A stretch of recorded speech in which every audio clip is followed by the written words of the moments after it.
المجتمع والعبودية.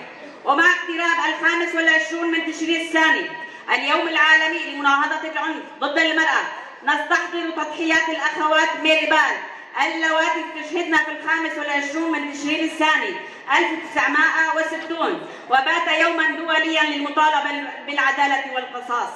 من هذا المنطلق نعلن موقفنا ونوجه نداء واضحا بشأن الواقع السوري في ظل الحكومة الانتقالية الحالية، حيث لم يتغير الواقع عن سابقه، بل تفاقمت مذاهب وكبار السن وخاصة النساء.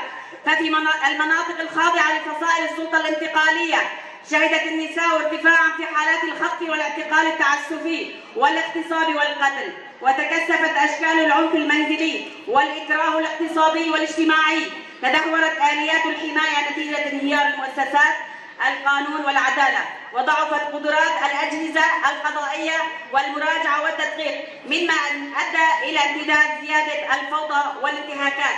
فقضية المرأة لا يمكن فصلها عن قضية الديمقراطية والعدالة الاجتماعية، فالعنف ضد النساء ليس مجرد ممارسات فردية، بل هو انعكاس لبنية سياسية واجتماعية قائمة على التمييز والإقصاء. لذلك فإن أي مشروع للتغيير في سوريا والمنطقة لا يمكن أن ينجح ما لم يضع قضية المرأة في صلب أولوياتها ويضمن مشاركتها الكاملة في الحياة السياسية والاجتماعية والاقتصادية. إن هذه الانتهاكات تكشف عن غياب الإدارة الحقيقية في بناء دولة القانون والمؤسسات، وتؤكد أن المرأة السورية ما زالت تعامل كضحية لا كصاحبة حق. إن تبرئة القتلة وتزييف الحقائق ينسف أساس العدالة ويضعف ثقة المجتمع في من واحد، بل هي التزام يومي ودائم حتى تحقيق الحرية والعدالة والمساواة لكل النساء.